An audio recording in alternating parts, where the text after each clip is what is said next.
அன்புக்குரிய இஸ்லாமிய சகோதரர்களே, அல்லாஹு தஆலா உலகத்திலே வாழ்வதற்கென்று நமக்கு ஒரு சந்தர்ப்பத்தை தந்திருக்கிறான். இந்த உலக வாழ்க்கை என்பது சோதனைகளும் பிரச்சனைகளும் நிறைந்த வாழ்க்கை என்பதை அல்லாஹ் குர்ஆனிலே பல இடங்களிலே சொல்லிக் கொண்டிருக்கிறான். உலக வாழ்க்கை என்பதே சோதனை தான். அந்த சோதனைகளிலிருந்து மனிதன் வெற்றி பெற்று அல்லாஹ்வுடைய அருளை பெற்றவனாக உலகத்திலே இருந்து செல்ல வேண்டும் என்பது தான் அல்லாஹ்வுடைய எதிர்பார்ப்பாக இருக்கிறது.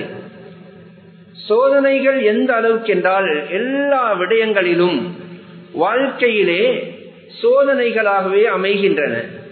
அல்லாஹ் சொல்லுகிறான், அஹஸிபன் நாஸ் அய்யுத்ரகு அய்யகூலு ஆமன்னா வஹும் லா யுஃப்தனூன்.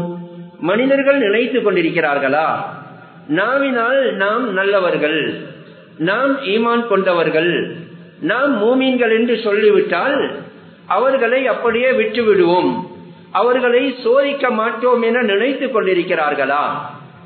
வலகத் ஃபதன்னல்லதீன மின் க்பலிஹிம், உங்களுக்கு முன்னால் இருந்தவர்களையும் சோதித்தோம். வாயால நாவினால் சொல்லுவது செயல்களுக்கு ஒத்ததாக இருக்கிறதா? நாவினால் ஒன்றை சொல்லிக்கொண்டு செயலினால் வேறொன்றை செய்கிறீர்களா என்பதை நாம் பார்ப்பதற்கு நாம் அவர்களை சோதிப்போம், இதற்கு முன்னால் இருந்தவர்களையும் சோதித்தோம் என்று அல்லாஹ் குர்ஆனிலே சொல்லுகிறான். ஒரு இடத்திலே அல்ல, அல்லாஹ் பல இடங்களிலே சூரா முல்குடைய ஆரம்பத்திலும் சொல்லுகிறான், அல்லதி ஹலகல் மௌத வல் ஹயாத லியப்லுவக்கும், உங்களுக்கு ஹயாத்தையும் மௌத்தையும் தந்தது, உலக வாழ்க்கையே உங்களுக்கு தந்திருப்பது உங்களை சோதிப்பதற்கு தான், அவர்களை சோதிப்பதற்கு தான் வாழ்க்கையே கொடுத்தோம் என்று அல்லாஹ் சொல்லுகிறான்.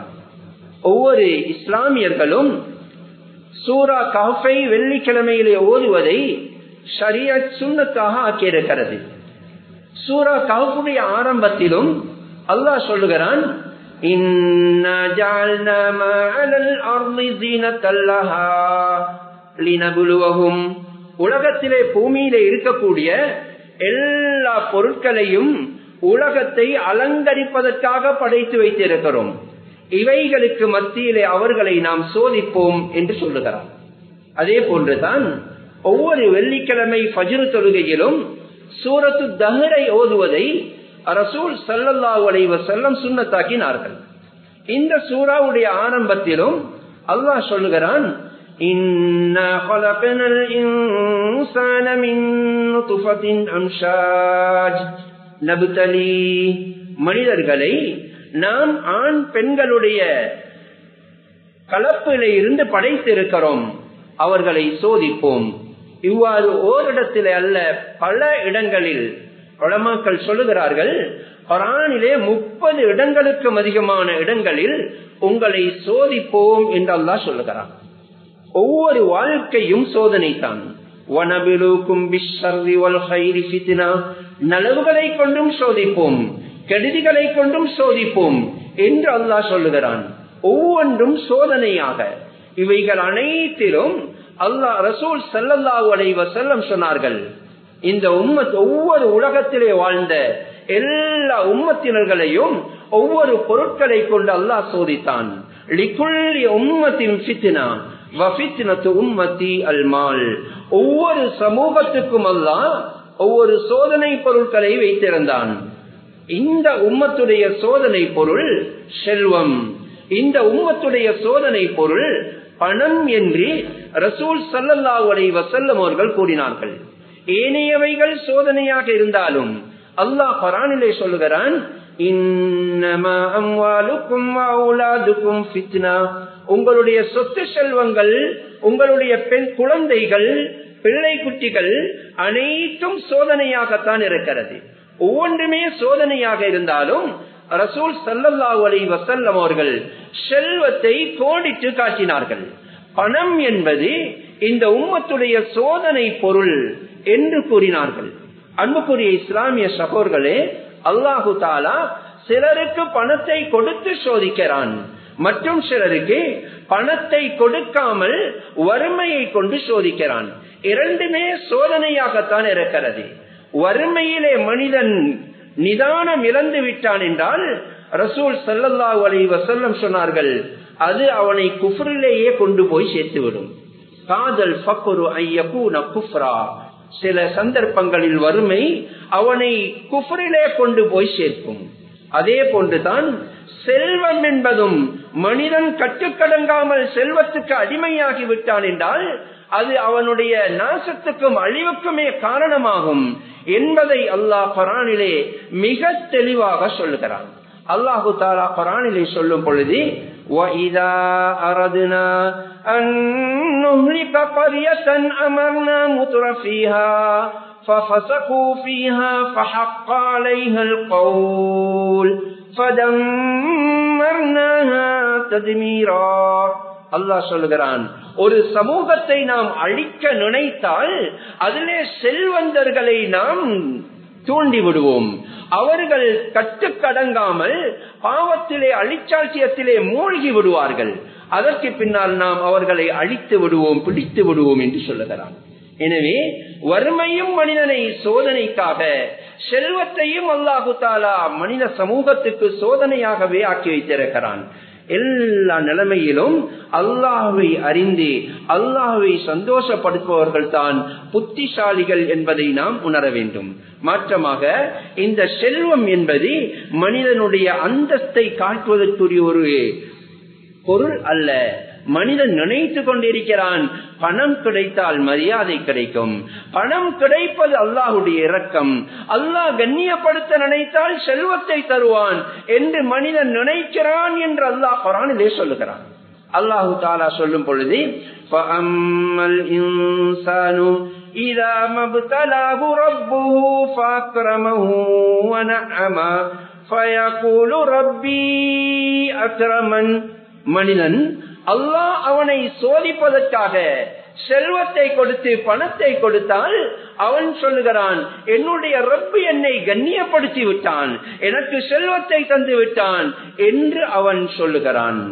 அதே நேரத்திலே وَأَمَّا إِذَا مَا ابْتَلَاهُ فَقَدَرَ عَلَيْهِ رِزْقَهُ فَيَقُولُ رَبِّي أَهَانَنِ. இதே நேரத்திலே அவனை சோதிப்பதற்காக கொஞ்சம் அவனுக்கு இறுக்கமாக ஆக்கிவிட்டால், அவனை இறுக்கிவிட்டால், அவனுக்கு வறுமையை கொடுத்து விட்டால் அவன் சொல்லுகிறான், என்னுடைய ரப்பு என்னை கேவலப்படுத்தி விட்டான், என் மீது இறக்கப்படவில்லை என்று கூறுகிறான். அது அவ்வாறு அல்ல. இரக்கத்தினால் செல்வத்தை கொடுப்பதும் அல்ல, இரக்கத்தினால் கஷ்டப்படுத்துவதும் அல்ல. இரக்கத்தினால் உலகத்திலே அல்லாஹு தஆலா மனிதனை செல்வத்தை கொடுத்து கண்ணியப்படுத்துகிறான் என்பது அல்ல. செல்வத்தை கொடுப்பதும் எடுப்பதும் அல்லாஹ் அவனை சோதிப்பதற்கு. இதை நபிமார்கள் உணர்ந்தார்கள். ஹஜ்ரத் சுலைமான் அலைஹிஸ்ஸலாம் அவர்களுக்கு உலகத்திலே ஆகாயத்திலே பறக்கும் அளவுக்கு செல்வத்தை கொடுத்தான். அவர்களும் கடைசியிலே சொன்னார்கள், இன்ன ஹாதா மின் ஃபضل ரப்பி லியப்லுவனி அஷ்குர் அம் அக்ஃபுர். இது என்னுடைய ரப்பு இறைவன் எனக்கு தந்தது. எதற்காக தந்தான் என்றால், லியப்லுவனி அஷ்குர் அம் அக்ஃபுர். நான் இவைகளை வைத்துக் கொண்டு அல்லாஹ்வுக்கு நன்றி செலுத்துகிறேனா அல்லது நிராகரிக்கிறேனா என்று என்னை சோதிப்பதற்கு அல்லாஹ் தந்திருக்கிறார். அன்புக்குரிய இஸ்லாமிய சகோதரர்களே, ரசூல் ஸல்லல்லாஹு அலைஹி வஸல்லம் அவர்களும் சஹாபாக்களும் இந்த பணத்துடைய செல்வத்துடைய யதார்த்தத்தை உணர்ந்தார்கள். இது எங்களை சோதிப்பதற்கு அல்லாஹ் தந்திருக்கிறான் என்பதை உணர்ந்ததனால் பணத்துக்கு அடிமையாகவில்லை, செல்வத்துக்கு அடிமையாகவில்லை. உலகத்திலே நிதானமாக வாழ்ந்தார்கள். எவ்வளவு செல்வம் இருந்தும் அவர்கள் எளிமையான வாழ்க்கையை வாழ்ந்தார்கள். அல்லாஹ் குர்ஆனிலே சொல்லுகிறான், நபியை நாம் மிகப்பெரிய பணக்காரனாக ஆக்கினோம். ஆனால் உலகத்திலே எந்த அளவுக்கு அறிமுகமானார்கள் என்றால், யாரை பார்த்தாலும் ரசூலுல்லாஹ் மிகப்பெரிய ஒரு ஏழையாக வாழ்ந்தார்கள், எளிமையாக வாழ்ந்தார்கள், ஏழையாக இருந்தார்கள் என்று அறிமுகமாகும் அளவுக்கு, உலகமே பேசும் அளவுக்கு எளிய வாழ்க்கை வாழ்ந்தார்களே தவிர அவர்கள் ஆடம்பரமாக வாழவில்லை. அல்லாஹ் குர்ஆனிலே சொல்லுகிறான், அலம் யஜிதுக யதீமன் ஃபஆவா வவஜதக ஆயிலம் ஃபஅக்னா. உங்களை அவன் ஏழையாக பெற்றுக்கொண்டு பணக்காரனாக ஆக்கவில்லையா? ரசூல் ஸல்லல்லாஹு அலைஹி வஸல்லம் அவர்களை விட செல்வந்தர்கள் உலகத்திலே யாருமே இருக்கவில்லை என்று சொல்லும் அளவுக்கு செல்வத்தோடு இருந்தார்கள். அல்லாஹ் செல்வத்தை கொடுத்திருந்தான். உலகத்திலே எந்த ஒரு பணக்காரனும் செய்யாத அளவுக்கு ரசூலுல்லாஹ் உலகத்திலே வாழ்ந்தார்கள். எந்த அளவுக்கு என்றால் ஹதீஸிலே பதிவாயிருக்கிறது, ஒவ்வொரு வருடத்துடைய ஆரம்பத்திலும் அவருடைய மனைவிமார்கள் ஒரே நேரத்திலே 9 மனைவிமார்கள் இருப்பார்கள். ஒவ்வொரு மனைவிமார்களுக்கும் உரிய ஒரு வருடத்துடைய செலவினங்களை வருட ஆரம்பத்திலேயே கொடுத்து விடுவார்கள்.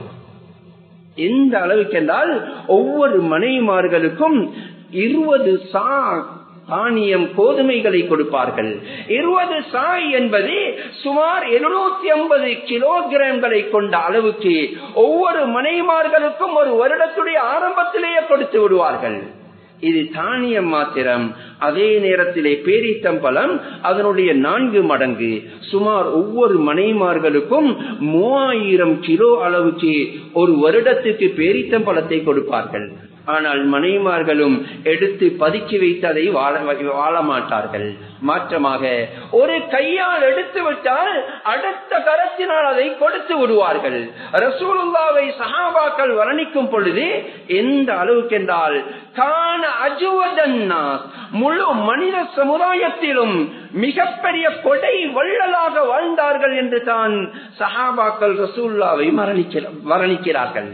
அன்புக்குரிய இஸ்லாமிய சகோதரர்களே, செல்வம் இருந்ததற்காக ஆடம்பர வாழ்க்கை வாழவில்லை. வரும் அளவு வருவதை விட வேகமாக, காற்றை விட வேகமாக சதகா கொடுத்துவிட்டு அவர்கள் எளிமையான வாழ்க்கையை வாழுவார்கள். அல்லாஹு தஆலாவே கேட்கிறான். ரசூல் ஸல்லல்லாஹு அலைஹி வஸல்லம் சொன்னார்கள், அரவ அலைய ரப்பி பத்ஹா மக்கத ذهبا. என்னுடைய ரப்பு என்னிடத்திலே கேட்டான், இந்த மக்காவுடைய எல்லா பள்ளத்தாக்குகளையும் உங்களுக்கு தங்கமாக ஆக்கி தரட்டுமா என்று கேட்டான். ஃபகுல்து லா யா ரப், நான் சொன்னேன், இல்லை வேண்டாம் யா அல்லாஹ். அல்லாஹ் தருவதற்கு தயார், ஆனாலும் எளிமையான வாழ்க்கையை தான் ரசூல் ஸல்லல்லாஹு அலைஹி வஸல்லம் வாழ்ந்தார்கள். எந்த அளவுக்கு என்றால் கிடைப்பதையெல்லாம் கொடுத்து மகிழ்ந்தார்கள். ஒரு முறை ஒரு நபித்தோழர் ரசூல் ஸல்லல்லாஹு அலைஹி வஸல்லம் அவர்களிடத்திலே வந்து, யா ரசூலல்லாஹ், எனக்கு ஏதாவது தாருங்கள் என்றார்கள். அவர்களுக்கு கொடுத்து விட்டார்கள். இன்னும் சற்று நேரத்திலே இன்னொரு நபித்தோழர் வந்து கேட்கிறார், அவருக்கும் கொடுத்தார்கள். இன்னும் சற்று நேரத்திலே இன்னொருத்தர் வந்து கேட்கிறார், அவர்களிடத்திலே கொடுப்பதற்கு ஒன்றும் இருக்கவில்லை.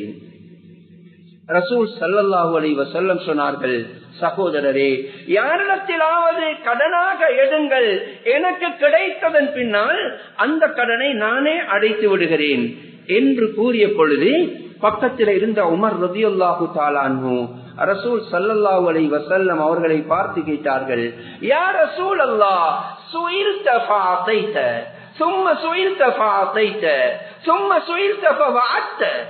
அல்லாஹ்வுடைய தூதரே, கேட்டார்கள், கொடுத்தீர்கள், மீண்டும் கேட்டார்கள், மீண்டும் கொடுத்தீர்கள், மீண்டும் கேட்கிறார்கள், இல்லை என்றால் இல்லை என்று சொல்ல வேண்டியது தானே, எதற்காக வாக்குறுதி அளிக்கிறீர்கள், எடுத்துக் கொள்ளுங்கள், நான் கடன் அடைக்கிறேன் என்று சொல்லும் அளவுக்கு சிரமப்பட வேண்டுமா என்ற பொழுது அதுவரைக்கும் மலர்ந்திருந்த ரசூல் ஸல்லல்லாஹு அலைஹி வஸல்லம் அவருடைய முகம் வாடிக்கொண்டு செல்ல ஆரம்பித்தது. இதை பார்த்த ஒரு அன்சாரி தோழர் ரசூல் ஸல்லல்லாஹு அலைஹி வஸல்லம் அவர்களை பார்த்து சொன்னார்கள், யா ரசூலல்லாஹ், அன்ஃபிக் வலா தக்ஷ மின் தில் அர்ஷி க்லாலா. அல்லாஹ்வுடைய தூதரே, தாராளமாக கொடுங்கள், அள்ளி இறையுங்கள், செலவழியுங்கள், அரசுடைய ரஹ்மான் உங்களுக்கு தரமாட்டான் என்று பயப்படாதீர்கள் என்றார்கள். இதை கேட்டவுடனே வாடி இருந்த ரசூல் ஸல்லல்லாஹு அலைஹி வஸல்லம் அவருடைய முகம் மீண்டும் மலர ஆரம்பித்தது. புன்முறுவல் பூத்து கொண்டே சொன்னார்கள், வபிஹாதா உமிர்து, இப்படித்தான் எனக்கு ஏவப்பட்டிருக்கிறது. என்னோடு இருக்கக்கூடியவர்களும் கொடுப்பதை தடுப்பவர்களாக இருக்கக்கூடாது. நான் கொடுக்காத நேரத்திலும் என்னை உற்சாகப்படுத்த வேண்டும், அவர்களை தான் எதிர்பார்க்கிறேன் என்றார்கள்.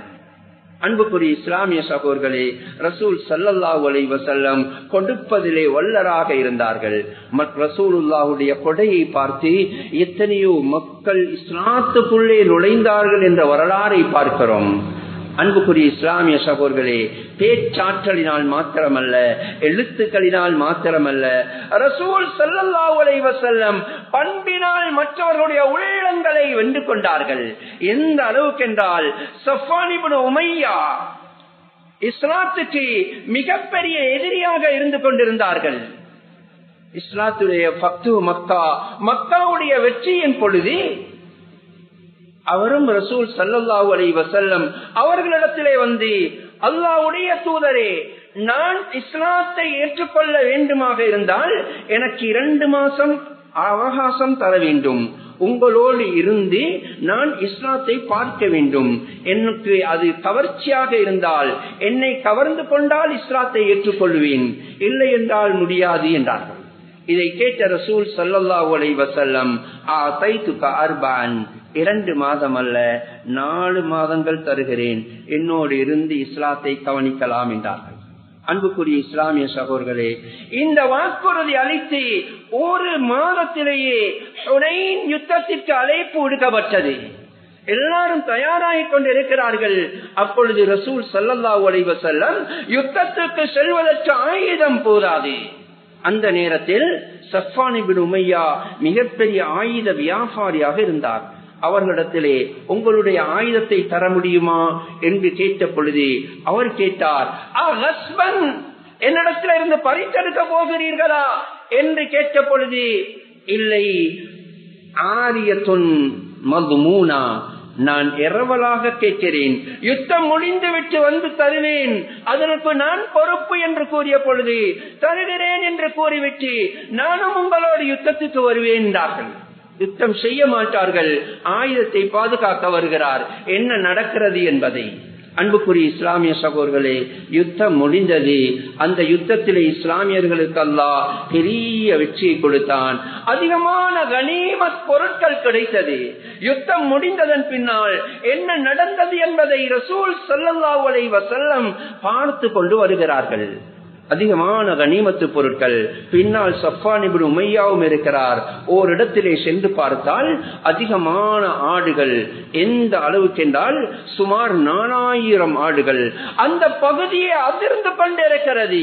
இந்த ஆடுகளை பார்த்த பொழுது ஸஃப்வான் இப்னு உமையா கன்னத்திலே கையை வைத்துக் கொண்டு யோசிக்கிறார், இவ்வளவு சொத்துக்கு கொஞ்ச நேரத்தில் முஹம்மது சொந்தக்காராகிவிட்டாரே என்று ஆச்சரியத்தோடு பார்த்து கொண்டிருப்பதை கண்ட ரசூல் ஸல்லல்லாஹு அலைஹி வஸல்லம் அவரிடத்திலே கேட்டார்கள், ஐயோ அஜிபுக ஹாதா யா அபா ஸஃப்வான், அபு உமையாவே, உங்களுக்கு இது விருப்பமாக இருக்கிறதா என்று கேட்ட பொழுது, ஆம், எனக்கு விருப்பமாக இருக்கிறது என்று கூறுகிறார்.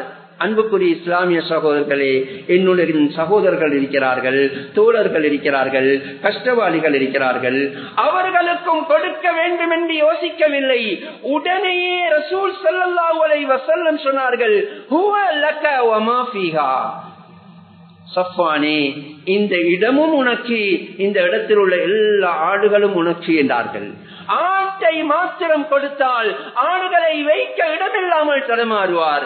அதனால் ஆடுகளை கொடுப்பதற்கு முன்னால் இடத்தை கொடுத்து விட்டு சொன்னார்கள், ஹுவ லக வ மா ஃபீஹா, அந்த இடமும் உனக்கு, அந்த இடத்துல உள்ளவைகளும் உனக்கு என்ற உடனேயே எதிர்பார்க்காத பதிலை கண்ட ஸஃப்வான் இப்னு உமையா, அஷ்ஹது அல்லா இலாஹ இல்லல்லாஹ் வ அஷ்ஹது அன்னக ரசூலுல்லாஹ், நீங்க ரசூலுல்லாஹ்வே தான், இல்லை என்றால் வேறு யாருக்கும் இந்த அளவுக்கு மனசு வராது என்றார்கள். அன்புக்குரிய இஸ்லாமிய சகோதரர்களே, ரசூல் ஸல்லல்லாஹு அலைஹி வஸல்லம் மற்றவர்களுக்கு கொடுத்தார்கள், எளிய வாழ்க்கை வாழ்ந்தார்கள். இந்த உலகத்தில் என்ன நடைபெறுகிறது? இல்லை என்றாலும் சஹாபாக்களுக்கும் நமக்கும் உள்ள வித்தியாசம், அவர்கள் இருந்தும் எளிமையான வாழ்க்கை வாழ்ந்தார்கள், மற்றவர்களுக்கு கொடுத்து வாழ்ந்தார்கள். இன்று நாம் இல்லை என்றாலும் பணக்காரர்களை போன்று வாழ முயற்சி செய்கிறோம், பணக்காரர்களை போன்று நடிக்கிறோம். வீடு கட்டினாலும் கடனிலே முடிகிறது, வாகனம் வாங்கினாலும் கடனிலே போய் முடிகிறது. எந்த ஒரு வேலை செய்தாலும் வைபவம் திருமணங்களை பார்த்தால் அதுவும் கடனிலே முடிகிறது. பணக்காரர்களை போன்று வாழ வேண்டும், இருப்பதை போன்று அல்ல, இருப்பதை கொண்டு அல்ல, மற்றவர்களுக்கு காட்டுவதற்கு வாழ வேண்டும். ஒரு விதமான வாழ்க்கை நடித்துக் கொண்டிருக்கிறோமே தவிர உண்மையான வாழ்க்கை வாழவில்லை. சஹாபாக்கள் எந்த அளவுக்கு எளிமையான வாழ்க்கை என்றால், அன்புக்குரிய இஸ்லாமிய சகோதரர்களே, ஹஜ்ரத் ஹகீம் இப்னு ஹிஸாம் ரஹ்மத்துல்லாஹி அலைஹி ரலியல்லாஹு அன்ஹு, காபாவுக்குள்ளே பிறந்த ஒரே ஒரு மனிதர் ஹகீம் இப்னு ஹிஸாம் ரலியல்லாஹு அன்ஹு. அவர்கள் எளிமையாக வாழ்ந்தார்கள். மதீனாவிலே சொல்லி வைத்திருந்தார்கள், யாராவது உங்களிடத்திலே யாசகம் கேட்டு வந்தால் அவர்களுக்கு கொடுத்து அனுப்புங்கள், இல்லை என்றால் என்னுடைய வீட்டை காட்டிக் கொடுங்கள் என்று மதீனாவிலே சொல்லி வைத்திருந்தார்கள். ஒரு சந்தர்ப்பத்திலே மக்கள் எல்லாம் யுத்தத்துக்கு போக தயாராகி கொண்டிருக்கும் பொழுது 2 கிராமவாசிகள் வந்தார்கள். வந்து ஏதாவது கேட்கும் பொழுது யாரும் கொடுப்பதற்கு இருக்கவில்லை. ஹக்கீம் இப்னு ஹிஸாம் ரலியல்லாஹு தஆலாவுடைய வீடு காட்டப்பட்டது. அங்கே போய் சலாம் சொன்னார்கள். வீட்டுக்குள்ளே இருந்து ஒரு மனிதர் வெறுமேனோடு வந்து சலாத்துக்கு பதில் சொல்லிக் கொண்டே வெளியே வந்தார்கள். வந்தால் 2 கிராமவாசிகள், ஏதாவது தாருங்கள், உங்களிடத்திலே கேட்டு வந்திருக்கிறோம், அல்லாஹ்வுடைய பாதையிலே போக வேண்டும் என்றார்கள். உடனே ஹக்கீம் இப்னு ஹிஸாம் ரலியல்லாஹு தஆலா அன்ஹு, அலா ரிஸ்லிகுமா வலா தஸ்தாஜிலா, அவசரப்பட்டு போய்விடாதீர்கள், கொஞ்சம் இனிங்க வருகிறேன் என்று சொல்லிவிட்டு உள்ளே போனார்கள். கொழுகி இருந்த ஜுப்பாவை போட்டுக்கொண்டு வெளியே வந்தார்கள். அவர்கள் போட்ட அந்த ஜுப்பா, அந்த கிராமவாசிகள் சொல்லுகிறார்கள், அது ஓட்டையும் ஒடசலுமாக கிழிந்திருந்தது, அது ஒரு ஜன்னலை போன்று இருந்தது. கிழிந்த ஒரு ஜுப்பாவை போட்டுக்கொண்டு வெளியே வந்தார். அடிமையை கூட்டிக் கொண்டு வாருங்கள் கடை தெருவுக்கு போவோம் என்று அவர்கள் இருவரையும் அழைத்து சென்றார்கள். கடை தெருவிலே சென்று மிக பெருமதியான குதிரை 2 வாங்கி அதற்கு தேவையான எல்லா தளபாடங்களையும் வாங்கி அவர்கள் இருவருக்கும் கொடுத்தார்கள். அன்புக்குரிய இஸ்லாமிய சகோதரர்களே, போகக்கூடிய வழியிலே ஒரு குப்பை மேடு இருந்தது. அதிலே ஒரு துணியை கண்டார்கள். உடனே ஹக்கீம் இப்னு ஹிஸாம் ரலியல்லாஹு அன்ஹு கையிலே இருந்த அவர்களுடைய அசாவினால் அந்த துணியை தூக்கி எடுத்து அடிமையில கொடுத்தார்கள். இதை வைத்துக் கொள்ளுங்கள், எங்களுடைய ஒட்டகத்துக்கு தீனி கொடுப்பதற்கு இதை விரித்துக் கொள்ளலாம், இதை கவனமாக வைத்துக் கொள்ளுங்கள் என்று. இதை பார்த்தவுடனேயே அந்த கிராமவாசிகளுக்கு ஆச்சரியமாக இருந்தது. இவரே குப்பை மேற்றிட ஊத்தை பிறக்குகிறார், எங்களுக்கு என்ன தரப்போறாரோ தெரியாது என்று கூறிவிட்டு தான் சென்றார்கள். கடை தெருவுக்கு போனவர்கள் பெருமதியான 2 குதிரைகளை வாங்கி தேவையான எல்லா தளபாடங்களையும் வாங்கி அவர்களை வழி அனுப்பிவிட்டு குப்பை மேற்றிலே பெருக்கிய அந்த துணியோடு வீட்டுக்கு வந்து சேர்ந்தார்கள். இதுதான் சஹாபாக்கள். கொடுக்கும் பொழுது நல்லதை கொடுத்தார்கள், சிறந்ததை கொடுத்தார்கள், மற்றவர்களுக்கு சந்தோஷமாக கொடுத்தார்கள், எளிமையான வாழ்க்கை வாழ்ந்தார்கள். எனவே அன்புக்குரிய இஸ்லாமிய சகோதரர்களே, உலக வாழ்க்கை என்பது இதுதான். அல்லாஹு தாலா சோதிப்பதற்கு தந்திருக்கிறான். அல்லாஹ் குர்ஆனிலே எங்களுக்கு சொல்லுகிறான், வஃபீ அம்வாலிஹிம் ஹக்கும் மாலூம் லிஸ்ஸாயிலி வல் மஹ்ரூம். அவர்களுடைய பணத்திலே ஜகாத் மாத்திரமல்ல, ஏழை எளியவர்கள், வாய் திறந்து கேட்க முடியாத எத்தனையோ கஷ்டவாளிகள் இருக்கிறார்கள், அவர்களுக்கும் கொடுக்க வேண்டும். ஜகாத் 100க்கு 2 மட்டும்தான். அதை கொடுத்ததன் பின்னால் பெருமை அடிக்கிறோம், ஜகாத்து கொடுக்கிறோம், கணக்கு பார்த்து கொடுக்கிறோம் என்று. அன்புக்குரிய இஸ்லாமிய சகோதரர்களே, 2.5 கொடுத்தால் 97.5 நம்மிடத்திலே இருக்கிறது. அதனால் நாம் என்ன செய்கிறோம் என்பதை படைத்த ரப்பு பார்க்கிறான். எனவே எல்லா நிலைமையிலும் மற்றவர்களுக்கு முன்மாதிரியாக அல்லாஹுக்கு பொருத்தமாக வாழ்ந்து மரணிப்பதற்கு வல்லவன் அல்லாஹ் நம் அனைவருக்கும் தௌஃபீக் செய்தருள்வானாக.